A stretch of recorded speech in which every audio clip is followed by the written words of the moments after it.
Actually, 48 hours without sleep is considered like as good as drunk already. I started crying lah. When you're drunk, you cry also? Sometimes. But that's another topic, yeah. I think your beauty will be compromised. I notice the three of you are very good looking. So you all don't sleep enough, right? Excuse me. Oh, sorry.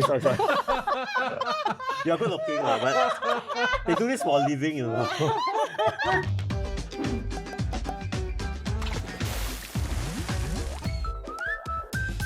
Hello everyone, welcome to another episode of The Hop Pod, where we hop into different transitions in life. My name is Nick. I'm Joey. And I'm Q. And if you're watching this late at night in bed, this is the perfect episode for you guys because we're going to be talking about why we're tired all the time. Oh, Finally, oh my God. Relatable, right? And today we have two experts, and they are Dr. Victor and Dr. Farah.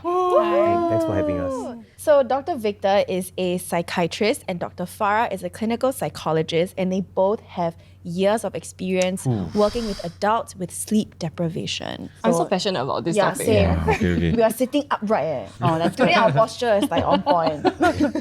Okay, so actually with that, right, at the risk of sounding a bit dumb, what is the difference between psychiatrists and psychologists? Okay, so a psychiatrist is a medical doctor who then goes on to specialize in mental health. Right. So that's Dr. Victor.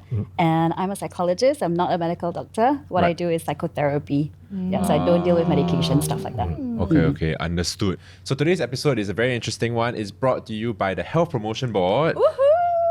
And HPB is now actually having their sleep tracking challenge as well. So stay till the end. We're going to tell you how you can take part in the sleep tracking challenge. Okay, to start things off, do you guys clock in enough sleep? I do, I think, because I actually track my sleep quite religiously. I Wow. have an Excel sheet that tracks my weekly sleep. Every day I will update how long my naps are and how long I sleep in the night. Because my target is 50 hours a week. Have you met someone I'm not like even him? kidding. Using an Excel spreadsheet, that's quite interesting. So you actually take out your computer and you'll type it in? Yeah, so when I wake up first thing in the morning, I will type it in, like how much I slept the night before. I try to sleep early because I wake up early as well. But sometimes if I have to work late, then I end up not getting much sleep in the night. So before I go to bed, I already know tomorrow I need to nap in the day, how many hours to make up my 7 hours. I don't know if it works Does like sleep that. debt lah. even exist? Is it I real? don't know. But like I just try to make sure that like I get enough rest. You better show us your shit later. Yeah. You enunciate the sheet. Sheets. Yeah, show us your sheet later. But actually my motivation is quite lame also lah. Okay, so the first part is like cause I want better skin. Then the second part not as lame. The second part is cause I work out at the gym and then like for recovery. yeah. Muscle recovery. Muscle recovery and things like that. Well, I can't relate to Nick because I feel like I'm the perfect example of a bad sleep routine. So the whole of my 20s, right, I kind of struggle to sleep enough. I kind of have a little bit of insomnia as well.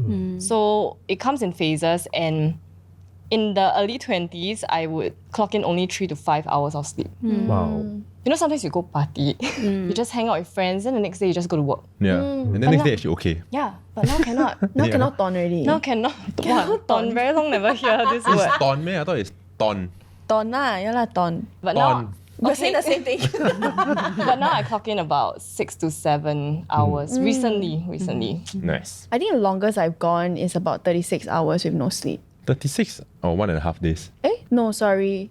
2 full days. So maybe like 48 Me hours, too. no sleep. Last year. That's the longest I've gone, and I felt a bit like I wasn't myself, but yet I was fully myself. It's a weird space to be. 48 hours. Yeah, a now bit I'm of. curious. Do you all sleep enough as Yeah. doctors? Actually, 48 hours without sleep is considered like as good as drunk already. So your hand-eye coordination will be almost like someone who is legally drunk. I started crying lah when Yeah, I yeah, didn't. yeah. When I couldn't sleep for 2 days. When you're Yeah. drunk, you cry also? Sometimes. But that's another topic, yeah. Yeah, so in 2 hours you start to have hallucinations already. Yeah, so it's actually not good to have no sleep for such a prolonged period of time. Yeah. Y'all avoided my question. Do you all sleep enough? I have a lot of problems with sleep.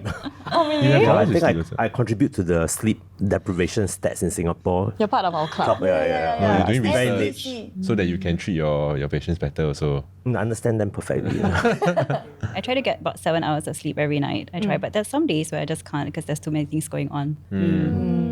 So it's a very common problem. Like when the experts are not immune. Yeah, actually, okay, not saying that we are old, okay, at all, but I noticed that older people can go on very little sleep. Yeah. Like my grandfather, right? Sometimes he'll sleep like 12 a.m. Then he wake up 3, 4 a.m.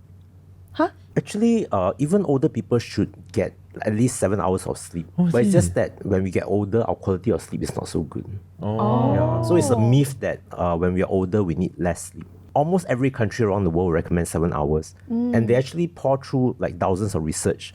And they found that at 7 hours, you perform at your best. You feel fully awake. Your mind is sharper. You don't have to eat so much. You know, it's good for your blood pressure. Yeah. Is there such a thing as oversleeping, like sleeping too much? Because 7 is enough, right? But what if you go for 8, 9, 10? Actually, everyone is a bit different. Like he exercises a lot, right? So he probably needs more sleep to regenerate his muscles and his body. Yeah. So if you are very athletic or you are studying a lot, you probably need more sleep than the average person. Is sleep debt a thing? Sleep debt is a thing. So you can really pay back on Yeah, it's almost like we have a sleep bank. Oh. So let's say tonight you burn the midnight oil, like you were preparing for this program, right? Example. Actually, I slept quite late last night. Stress. Yeah.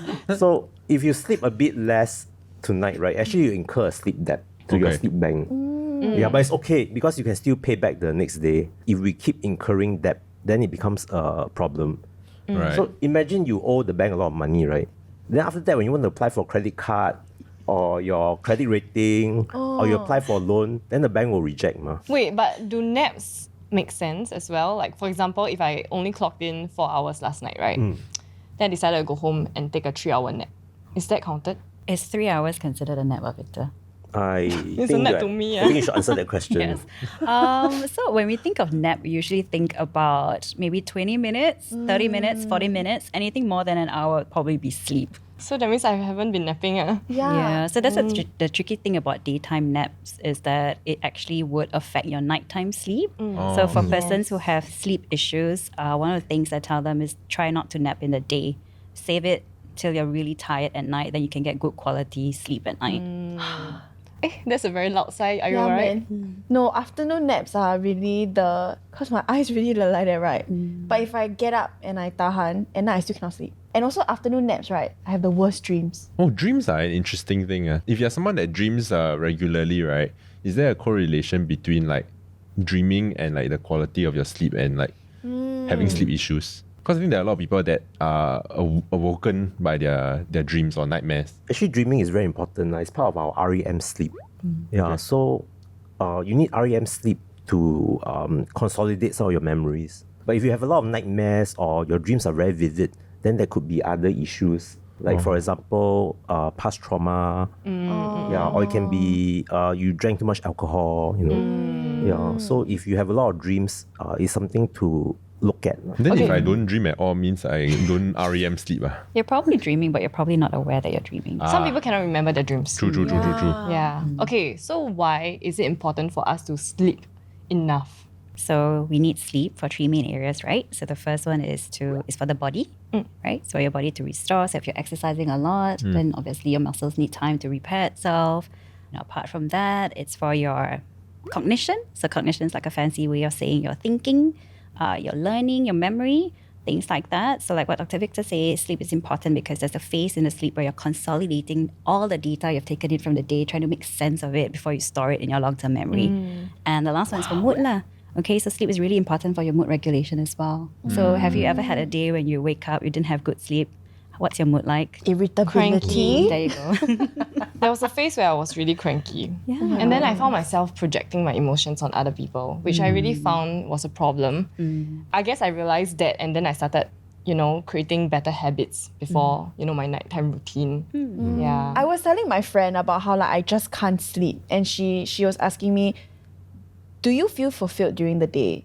And I said, not really. She said, so you're probably doing like a revenge activity thing where in the day you're not feeling fulfilled. So at night you cram in as much as you can that fulfills you. And as a result, you're not resting now because you're not getting what you want in the day. And it kind of blew my mind. And it was a moment where I could step back and be like, I'm not making use of my time sustainably for my lifestyle. Like I'm probably putting too much into things that I'm not getting fulfilled by. Then as a result, I cannot sleep. Well, actually, it makes sense. Is this something that you see a lot with like your patients? Yeah, This revenge, bedtime procrastination. Yeah, it's quite an interesting phrase, isn't it? Revenge, bedtime procrastination. But it's very, very common. Because if you think about it, we only have how many hours in a day?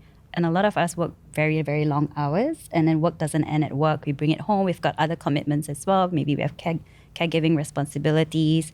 So by the time you're done with everything, you're only left with yay long. And then you're like, where's the time for myself, right? So then you take revenge by using that time, which happens to be at night, to do things that you want to do. So you might be on Netflix, you might be watching television, you might be gaming.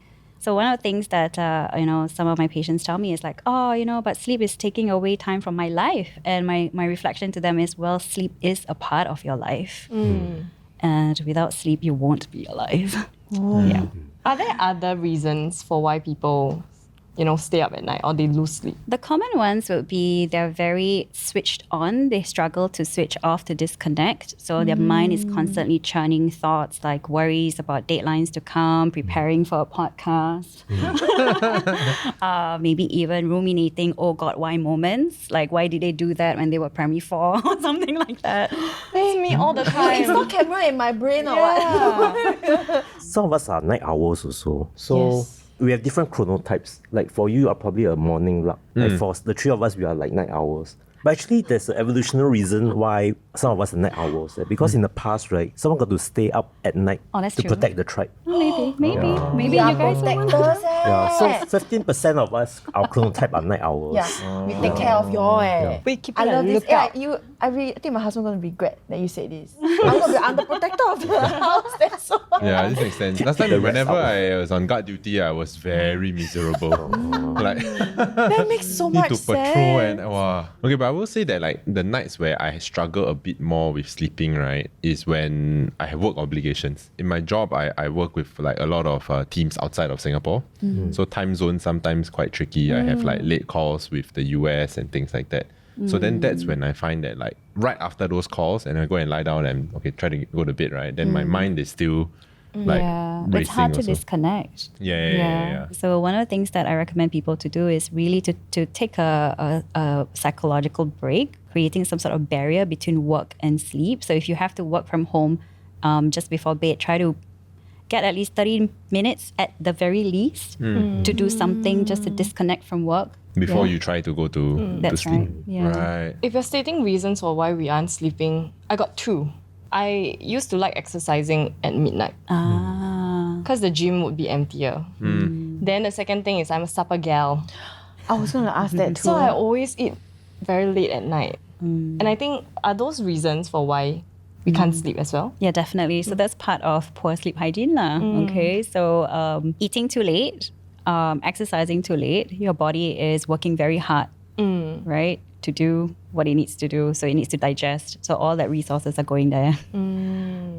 The other one is if you exercise, again, your adrenaline levels are high. So it's going to take a longer time for you to calm down. So part of the recommendations is actually to not exercise 4 to 6 hours before you sleep. Oh, 4 to 6 hours. Yeah. That's quite early, Yeah.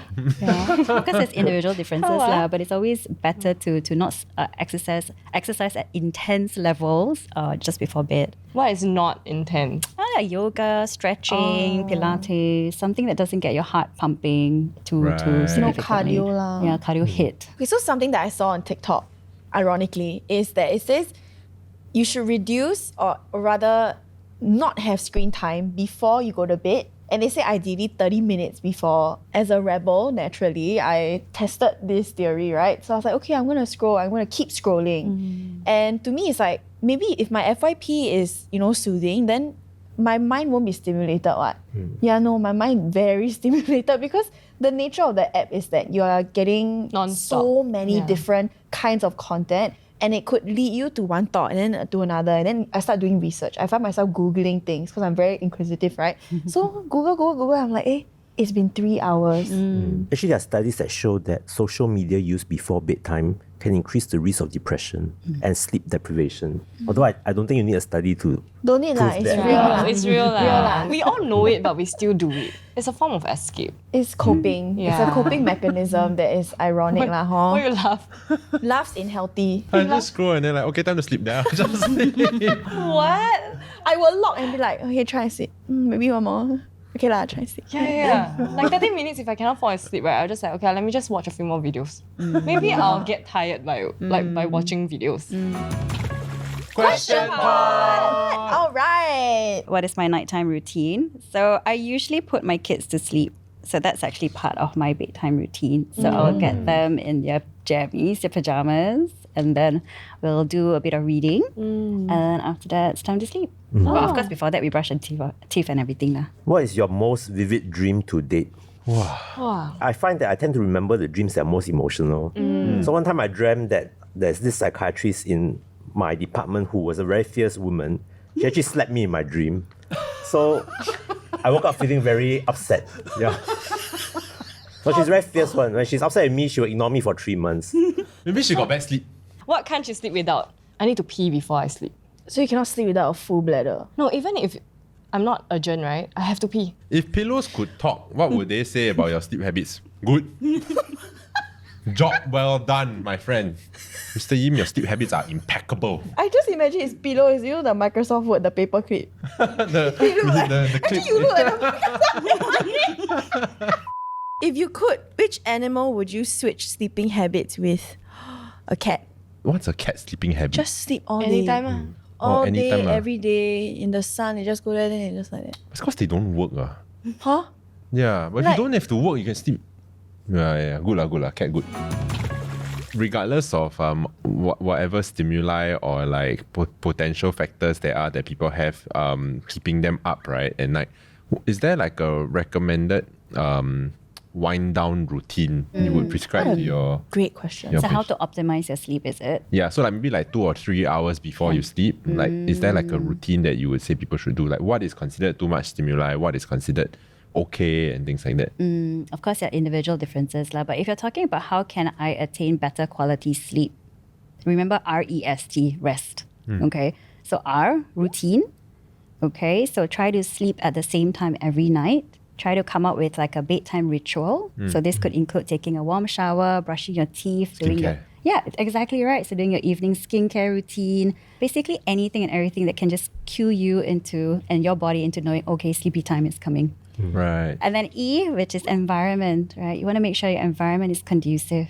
Keep the bed for sleep. You want the body to associate it with sleep and nothing else. Okay. And then you want to make sure your room is set at the right temperature, not too cold, not too hot, something that's comfortable for you. Again, there are individual differences. You want to make sure it's orange light, just 30 minutes to 1 hour before you go to sleep instead of the fluorescent white light.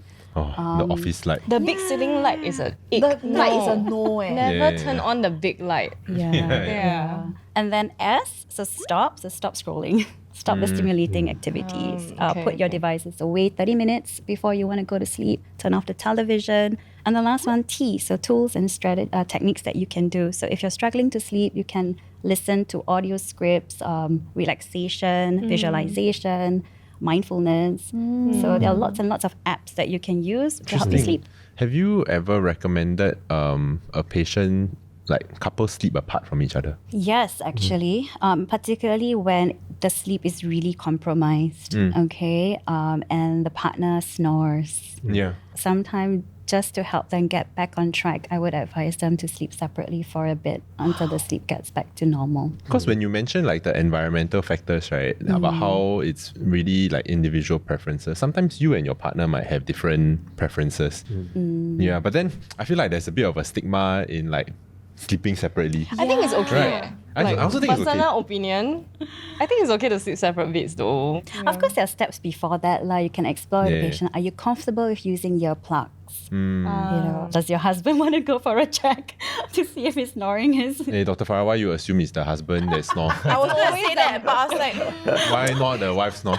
if the receipts are reciting, Can I just say that my dad screams at night? Oh dear. Yeah. like Han, like Hanish scream. Like he really screams at night because he used to work in construction. as in it's like, ah!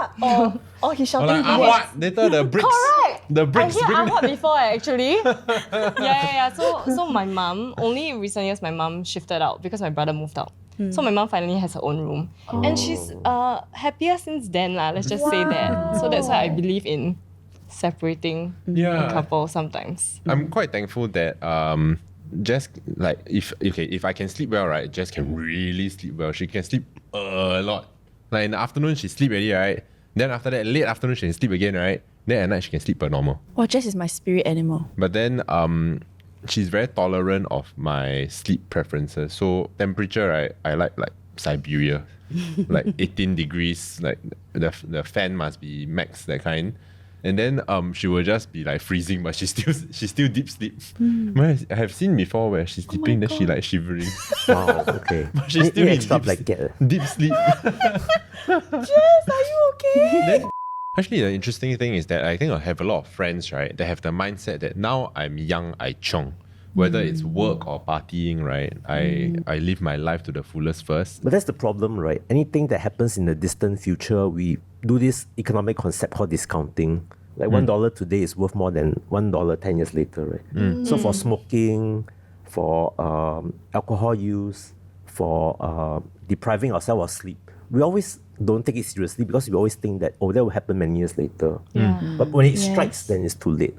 So it's short-term gain, long-term pain. So actually the correct way to look at it, right? You shouldn't look at it as a discount, or you should look at it as an investment. Yes. The $1 that you invest now will be compounded and worth more in the future. What a Nick thing to say. Thing to say, really. I made a A cute thing to say is like sunscreen. Do it early. Correct. So my how does goodness. sleep deprivation affect adults like us? Actually, it depends on if it's short-term or long-term. So short-term sleep deprivation, right, can actually reduce your sharpness, your ability for creativity, abstract thinking, and memory. Yeah, it also makes you more irritable, more grumpy. So is it true that if you don't get sufficient sleep for just 1 to 2 weeks, it can already affect you like getting a cold or putting on weight? Because I've heard this. So yeah, lack of sleep actually put our body under immense stress. So when we're under stress, our stress hormones goes up. So the stress hormone actually suppress our immune system. So that actually makes us more likely to catch infection. Yeah. Then long-term effects, I think your beauty will be compromised. I notice the three of you are very good looking. So you all don't sleep enough, right? Excuse me. Oh, sorry. You are good looking, but they do this for a living, you know. Thanks for watching today's episode. I'll catch you. Yeah. They call it beauty sleep for a reason. Yeah. So if people who are chronically sleep deprived are at higher risk of high blood pressure, diabetes, stroke, heart attacks, it can also cause us to live shorter. shorter. Yeah, affects mortality. So it sounds like there might be a correlation between your sleep and your mental health. The lack of sleep can result in a higher risk of mental health problems like depression, anxiety, and dementia. Well, that's a lot of things. Yeah, I'm a bit scared now. So there are studies that found that there's an increased risk of post-traumatic stress disorder if a person like got into a road traffic accident and then they don't sleep well. Because that sleep is actually very important to consolidate the experience and remove the fear component of PTSD. Right. Yeah. So if you don't sleep well, it can lead to more mental health conditions. It's like a snowball effect. So sleep is very protective. It helps us to get rid of unnecessary things and consolidate things that are very important. So it's like therapy. Yeah, definitely. So even if the person is coming in for anxiety, if the person's coming in for depression or whatever else, one of the top questions is, how's your sleep? And more often than not, they tell me it's not good. Yeah. So definitely there's a link there. I think when I was going to therapy back then, I did mention about anxiety being kind of like the reason for why I'm not sleeping. But I think as a patient, I'm kind of at a loss, or I'm a bit helpless, right? Because I know that sleep will help me, but my anxiety is keeping me up. So what do I do then? Yeah. So that's when the therapist, the psychologist will teach you strategies to deal with your thoughts. So then depending on the technique, so depending on the type of therapy, so it could be strategies like putting your worries aside, having a worry diary, kind of having like a what do you call it, like a book where it's kind of like Dumbledore when he does the pensieve and you take out the thought Love and that put it there and then leave that out. Could be mindfulness or watching your thoughts, letting it flow. So there are many, many different ways for us to deal with the anxiety-provoking thoughts. Sometimes when I can't fall asleep as well, I do a breathing technique called 4-7-8. So it's basically breathing in 4 seconds, holding it for 7 seconds, and releasing for 8 seconds. That kind of distracts you and puts your mind in another space instead of ruminating. My equivalent of that sometimes when I have trouble sleeping is I count to 1 million. Then like 1 million? I have never made it past like I think like 870 or 80. Like I think it's just really giving yourself like a mundane task to focus It sounds on. like a Nick task lah. Yeah. For me, it must be sheep. But then at some point, when I hit like 1,000, my brain cannot see 1,000 sheep anymore. So I went to scroll. I was recently having this conversation with my friend, and we were talking about how, last time in the 90s, you go to the computer for a very specific reason, and when you're done, you shut off and you're back to normal, like, doing outdoor activities, doing your homework. But we don't log off anymore. Our whole life is in our phone, and our phone is the internet. There's no line anymore, and it's very difficult to avoid scrolling because once that banner pops up, you're like, oh, click. Yeah. I mean, I wouldn't say like we need to disconnect, but how do you draw that line and keep it healthy? So we have to make a decision then, right, about whether we want to compromise on our sleep or not. It's all self-discipline, I think. It like really is. discipline and practice. It's all up to you. I think it's the rhythm also, your social rhythm is that we eat at a certain time, right? Then we work, and then we exercise, and then somehow we allocate using the phone at night. So one way is to switch that around, Maybe move that to like 7 to 8, or you're in the gym or something. And it's time to sleep, right? Do something else, like reading a book. So technique is more important. Yeah. I really like that tip a lot because a lot of people think that when you want to make change, there needs to be sacrifice, and with that sacrifice comes losing something. But we're not saying you cannot scroll anymore. We're not saying you can't do the things that you enjoy. Do it at a different time. And it's allocating that, seeing that, it can be sustainable without losing that. I think that's really helpful. So I have a lot of friends who say after 3 p.m, right, cannot have bubble tea. Like they don't have bubble tea and they don't drink coffee. As a tea gal, it is against my operating system. But now I notice that after 3-4 p.m, right, when I drink coffee, I can't really sleep. Please tell me that's not real. It's real, it's real. If you already have trouble sleeping, then don't drink coffee after lunch. After lunch? Yeah. But different people are like have different sensitivity to it, right? Because I can like 11 p.m. want to practice latte art, then go and make one coffee, then cannot waste, drink finish, then after I go and sleep. Wow. Yeah, straight away. And you have tolerance because you drink it regularly. Oh yeah. So I must drink more lah. Drink more in the morning. Then can To build can tolerance. shower at night. The Lulu is not a solido. What about alcohol? I think alcohol is a bit of a polarizing one, because I mentioned before, right, that people who think that drinking alcohol makes you fall asleep. Yeah. But actually, it's like you fall asleep, then you wake up, fall asleep, then you wake up kind of feeling. Yeah. It will actually cause your sleep to become more fragmented, and you can get more nightmares. So basically, it helps you sleep, but then it's not real sustainable sleep. lah, Yeah, in that sense. Wow. Okay. And it's okay. addictive. Yeah. So can lead to alcohol use disorder where you find that you need more and more alcohol to sleep. What about smoking? Because I have some friends also that mentioned that, like, when they were smoking and then now they've quit, they didn't sleep as well. Nicotine in cigarette is activating. So smoking at night actually makes it harder to sleep. And people who smoke heavily, right, actually in the middle of the night, they might be having like micro withdrawals, which makes them want to smoke, but they are asleep. So it disrupts the sleep. I see. So it's fragmented as well. Yes. Wow. There's also a concept called social jet lag.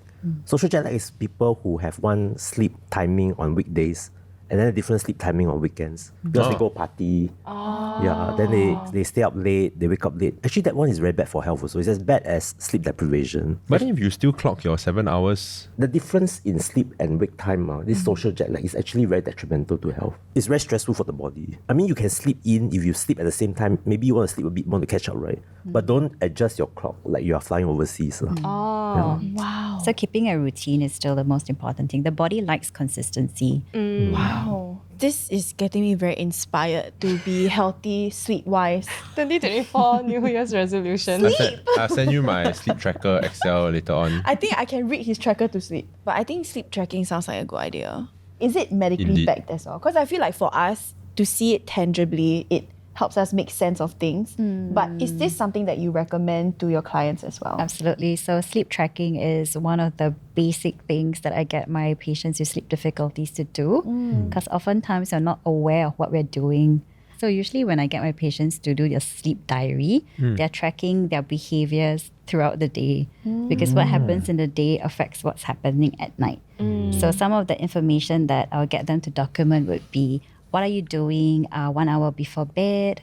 Have you had any caffeine beverages? And if so, what time? Did you smoke? Did you take any medication? And so on and so forth. So it's not just about the number of hours, but it's basically your behavior leading up to sleep. So you find the commonalities across Yeah. the days. So I usually get my patients to track for about a week, and then they come back the following week, and then we go through together to see if there's any patterns, any unhealthy sleep practices that we can start correcting. Oh, so interesting. Only last year I got a smartwatch, and every single morning I wake up, right, I will check.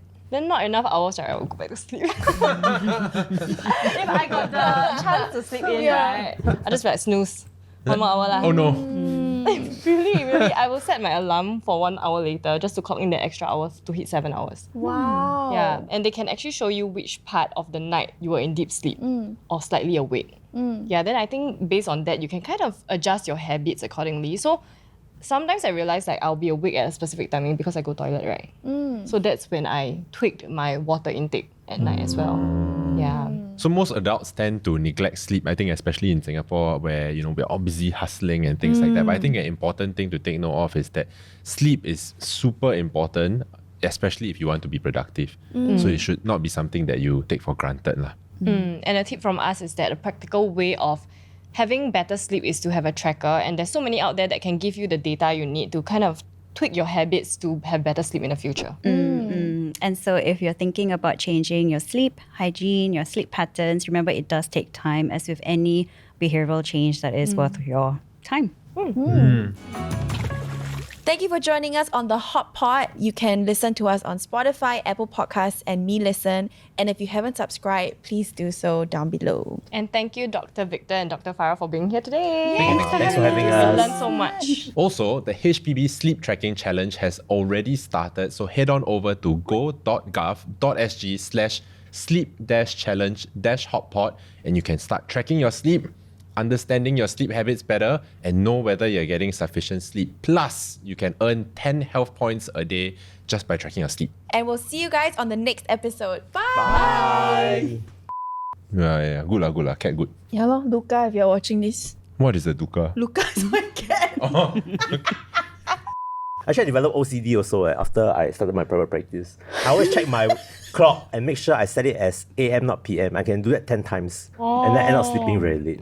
So I need to see her for treatment. Is it too much self-disclosure again? I think very interesting. I'm very entertained.